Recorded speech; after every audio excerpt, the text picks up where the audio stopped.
Happy Sunday morning to you. This is now the fifth time I'm starting this video because I either say something I don't mean to say, or, well, yeah, and if I actually edited, I could edit those clips out, or I start sneezing because I'm sitting outside in the park and it's breezy, and yeah. So there's me sniffling a little bit. There's a sign I realize just to the left of me that says nature is watching you. Well, I hope so. I hope nature is watching me. I hope the dragonflies are watching me and caring about me, because clearly they are angels. I'm just kidding. Who knows how angels could visit humans. They're just messengers after all. That's what they're called, and they are described in a very frightening way in the book of Ezekiel. But on the other hand, they came to the earth as human beings, and who knows if they have this fantastic, like if they're really wheels of fire in the sky, like stars. That's what it sounds like. They sound like descriptions of stars. I mean, not even exactly, but they sound pretty incredible. If they could come to Earth as humans, surely they could come to Earth as a beautiful golden dragonfly too. And I just saw one right before I started filming, and so I know that the dragonflies are here, the butterflies are here, the birds see, there's a dragonfly right over there. I'm going to try not to get distracted. I don't want to have to shut this video down again. I had a wonderful experience last week, and it was just one of those moments when I received this like new, fresh, almost fresh spirit or breath and life in me in my writing. And it has to do with the classics and history, and I'll get to that in a second. When I studied history, I really focused on 17th and 18th century, those two centuries, because I was fascinated with, it was kind of the change into the modern era, the Age of Enlightenment, and it was the beginning of the modern novel. And I loved this era. I just loved all of its oddities, its contradictions. It just fascinated me. So I got really stuck there. But there's a reason why education functions as it does. So in a classic liberal arts education, your bachelor's degree is more broad, and you will be studying languages, you will be studying math, sciences, and whatever the core classes are. They usually don't change. They're usually the same throughout the years. I don't think that they've changed much. I know that there are colleges that have gotten rid of various programs for whatever reason, because they're not popular, and they end up functioning more like trade schools, because say nursing is their most popular program, and so they get rid of classical literature or what have you. So that's not really a classical education. And I know that there are I think there were even some Catholic colleges who were getting rid of core classical classes like that, and which is kind of devastating and sad. But on the other hand, you really want to prepare your students for the world, and the typical classical education may not be what's going to prepare them for the world. It may prepare their mind for critical thinking, but not necessarily for a trade in the world. And being that college is so expensive, why would you want to encourage them to do anything other than what is practical, like, say, nursing, for example? I guess a business major might be practical, but you have to actually apply it. It isn't as though you could go get a job, go right into a trade like nursing. And I know I keep bringing that up, nursing, because it is popular, especially amongst females. Teaching and nursing are two of the most popular career choices for them. Psychology too, and I suppose if they're going to be a school counselor or something like that, or a counselor in general, then that could work its way into a career. Some people might think that's a useless degree, but I think that it could be very useful on the other hand. Those are some of the popular degrees amongst women, and popular degrees amongst men, they vary, but mostly it's going to be tech. Tech are very popular degrees, and business also. I'm not sure what the top degrees are for men. Anyway, so you have that 4-year degree that still the liberal arts degree that functions very similar to a classical education, and then you are more focused on a subject area in your master's degree, and then you are more focused on a very specific aspect of your subject area in your PhD. And I never did a master's or a PhD, but I maybe the amount that I have studied in my life, I maybe could get a PhD. I could give myself an honorary PhD, I guess. I don't know. But I did specialize early on with 17th and 18th century because, like I said, it fascinated me. I'm a writer. I write novels. I love to read those early novels, some of the earlier ones being like Don Quixote, which is one of the best books ever written. It's hilarious. I love it. I love reading it in either language. It's funny to me, Spanish or English. And yeah, I had to read book length works in my Spanish classes when I was studying Spanish. Oh, those days when my brain was actually functioning at an optimal level, I guess. That's why you have to get a degree when you're at least partly young. I was a little bit older when I finished, but I wasn't that old. So, I probably felt like I was because I was there studying with either 18 to 22-year-olds, and I was maybe 10 years older at like 28, and really 28 is nothing, now. It doesn't seem that way. Anyway, the only reason why I'm laying this foundation is that I really have focused on that, although on those centuries and that era of literature and history. But like anybody else who did a liberal arts degree, I also had to study the classics, and so I have read the classics, and I hope that they still teach the classics. I don't know if they do. I know that there are various options that you can take to fulfill core classes, and maybe the Western civilization classes aren't as popular as they used to be, or were they ever popular? I don't know. They were just mandatory is what they were. And now I think that there are other options that will fulfill those core credits. So maybe people just don't really study the classics anymore. I don't know. But I read those when I was young, and I really haven't focused on them since then.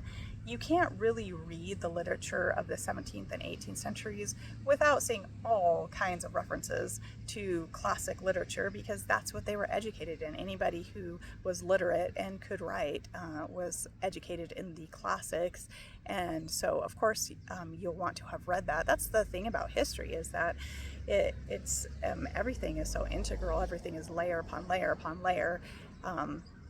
So if you really refuse to study part of history, then you're going to miss out, and you won't understand why history, you won't understand the references in literature for sure, but you're not going to understand the present day if you don't understand history. Not that history really repeats itself. It doesn't exactly. It does in certain ways, because people behave in certain ways and governments behave in certain ways. So I guess if you study history, then it's less likely for people who are well studied in history that they will want history to repeat itself, and they will see patterns, say, whoa, wait a second, I recognize those patterns.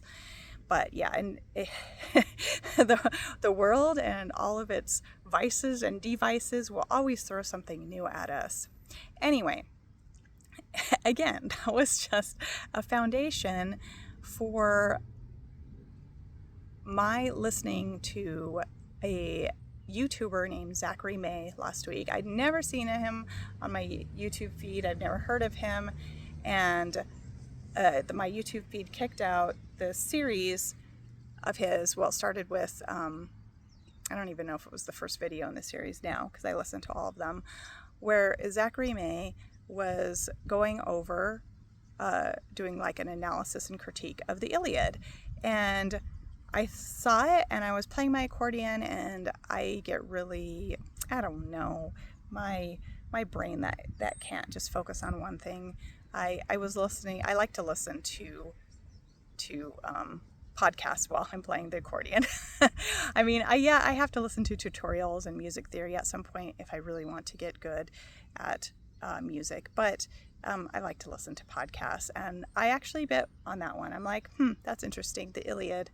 And so I listened to that, and I listened to all of the other ones, and of course I finished my accordion playing, and I kept listening to them because I just loved listening to the way he analyzed and critiqued the Iliad. But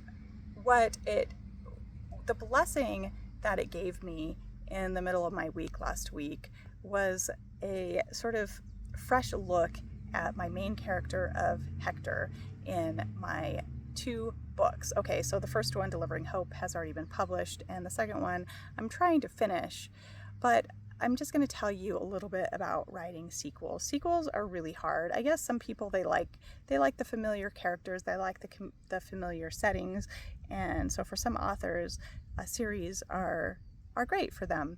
But for me, I find that initial inspiration tends to die out, and I just really don't have as much interest in the characters anymore. And I was feeling that a little bit in this second book, and I really, really appreciated the analysis because it really sparked my creativity and inspired me to want to keep going with my main character of Hector. Now, I branch out a little bit in the second book, so there are other main characters operating. We have the Paco and Father Bartko, which is, by the way, that's not how it's pronounced, but he's the Polish priest with Paco, who, so they become kind of like a detective duo, but Hector and Aurora are still the main detectives. They can't not be, because the whole series was started based off of them, and, well, no, based off of Hector, really. And let me just go back a little bit. I know I did a video on why I named my character Hector. I just got really stuck on that name, and it was the name of an actual, as far as I know, an actual delivery driver here locally, and I felt bad about using somebody's name, but it's actually a fairly common name in the Spanish-speaking world. And it's not as common as, say, Juan, where everybody names their kid Juan. There's Juan 1, 2, 3, 4, 5, you know, it's just like you meet Juans all the time. It's not quite to that popularity, but it's always there. It's a classic name. It comes from classic literature. It's a Greek name. It's kind of like Jill. Jill is never been the most popular name out there, but there's always a Jill. You will always meet a Jill. It's a classic English name. And it's not quite as cool as Hector, but I mean, not everybody can have such a marvelous name as Hector. But I loved listening to the analysis of Hector, because Hector really, to me, was the best character in the Iliad, the most intriguing character in the Iliad. He was heroic. He loved his wife and child, and he would have done anything to protect his wife and child. And I just find that very beautiful.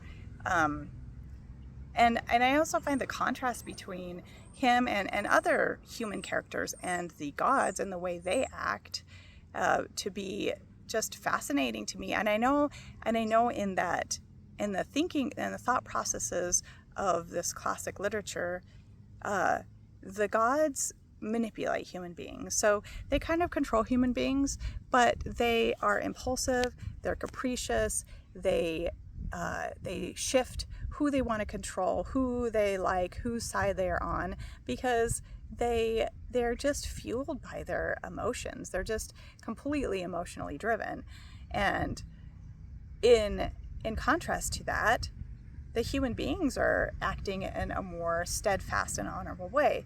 And by the way, that is what the name Hector actually means, it means steadfast. And I mean, yeah, obviously human beings act in evil ways too. Otherwise Hector wouldn't have enemies. But I guess when you're fighting in a war, who is the good side, who is the bad side, that becomes a little ambiguous. But it's pretty clear that Hector is a hero. He's a good guy, and I really needed to hear that again. I needed to hear that story. And I actually, after listening to this Zachary May person after listening to his videos. I went and started listening to some readings of the Iliad. I don't feel like sitting down and reading it, but I can listen as a podcast in the background to whatever else I'm doing and just hear it being read. I was listening to somebody who was, he was giving it a very dramatic reading. It was almost kind of annoying. I mean, I don't mind dramatic readings, but there's kind of a point where you can cross where it just becomes sort of goofball and you can't get into the story because the person is being too goofy. Yeah, well, my stories are really goofy, but they're not spoken. Until I make audiobooks, they're not spoken, so they're 100% goofy, so hopefully that won't be distracting from the story. But I want to go back to why Hector's name is Hector and why I named him that, because I tried naming him Victor, and Victor, it just didn't sit right with me. Not only is it kind of an obvious name, but on the other hand, if you read the Iliad and you read Hector's story, and you will see that he's not actually a victor in the end. He's heroic, and he is a war hero, and he doesn't even really manage to protect his wife and child in the end, and he is killed in battle when he thinks that his brother has his back. But it's just really a trick. So he was willing to go into battle with just his brother, which is really amazing. And in my story, like long before I ever named him Hector, he had a brother that went into battle with him. His brother's his best friend in life, especially after and this really gets down to why I wanted to name my character Hector. Okay, so his background, this is all background. This is not front story in either book, Delivering Hope, or the next one in the sequel, Delivering the Goods and the Bads. His backstory is that he's like the perfect guy. He works really hard. He runs a business. He takes his kids to mass. He coaches whatever sports his kids are playing. I mean, he's really involved in his family's life, but he doesn't really recognize what his wife needs and wants, and so she goes and cheats on him with his best friend, and so he loses. His best friend is also his business partner, so he loses his business and his wife all at the same time, and his best friend buys him out of his business, so he's able to, apart from nasty capital gains tax, he manages to buy a house and get a job as a delivery driver and kind of start again. But he's really numb, and he goes through a period where he's drinking really heavily, and his brother rescues him from the pits of despair and alcoholism, and his brother really is his best friend. He and his brother, they have a whole bunch of older sisters, and so it was kind of the two of them against the world from the get-go. So yeah, best friends, and his brother does have his back, and it's not any kind of deceit from the capricious gods. He really does. But the whole point of Delivering Hope is that you have this guy who's become numb because he's been hurt really badly, and he just gets up and goes to work and does his thing every day, but he has no joy in life. And in fact, he's turned against the Catholic Church because they granted he and his ex-wife an annulment, and he thought that it wasn't justified. His wife cheated on him, and that she's the one who applied for the annulment, but there was a lot of lying and deceit and false witnesses, etc. The kind of thing that can happen in annulments when people, for some unknown reasons, they want that annulment so that they can go get remarried in the Catholic Church at some point. And I'm not really sure why, if they don't want to follow God in the first place and they're willing to lie to get that. Does God really honor that? Does God really honor that annulment when there has been lying? No, of course not. And false witness testimonies? No, God doesn't really honor that. But you hear stories like that, and the annulment system just really isn't perfect. But the book really isn't a commentary on that. It's more Hector's emotional reaction to it, and he just gets angry with the church and leaves and stops going to mass. So he's just working. He does spend time with his children are grown, and he has a couple of grandkids.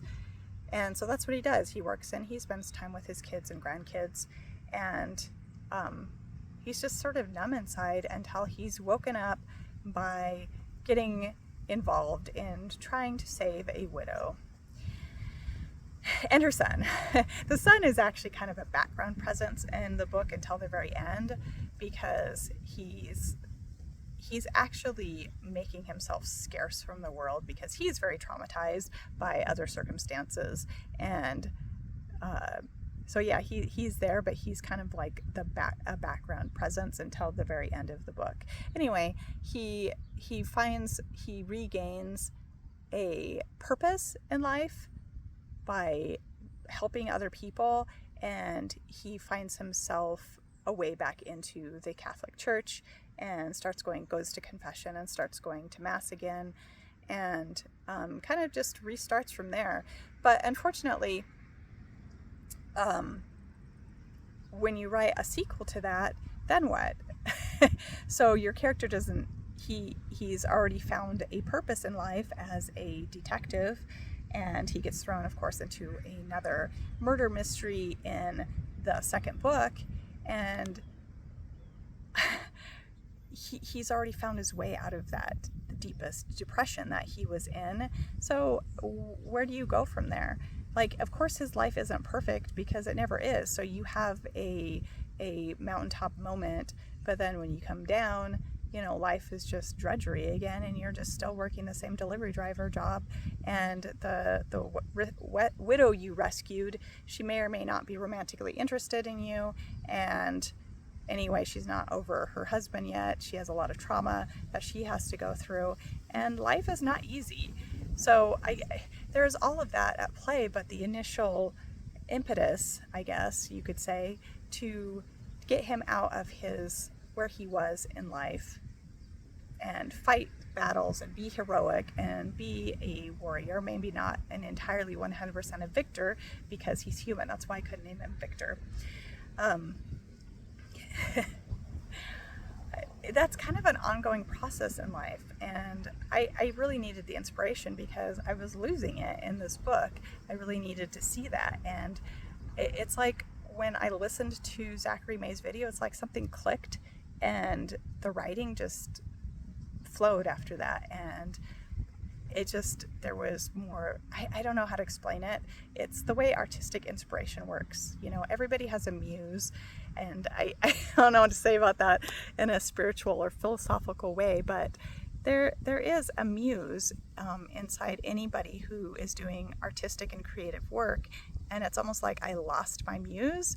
And then when I listened to this young man analyzing classic literature, it's like I found my muse again. I found my way again, and that was a beautiful thing to me. And my writing went so much better all the rest of the week. I only managed 4,000 words last week, but I mean, they were good words. I feel happy and good about them.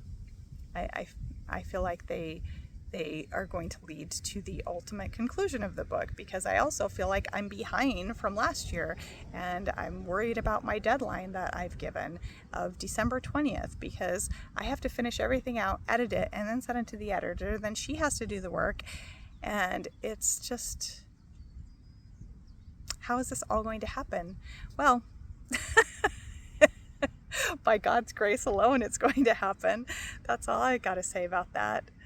I don't really have anything else to say. I just wanted to talk about that because I think it's really hard. This is where writer's block comes in.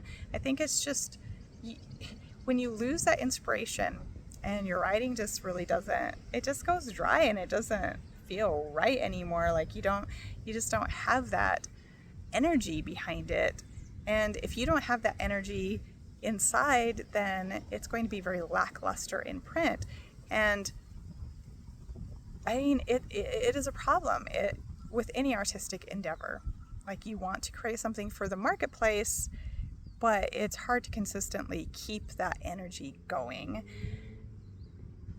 But there are always moments when you get that renewal, when you get that fresh wind, you get that fresh breeze in life. And so, yeah, that's what I got last week.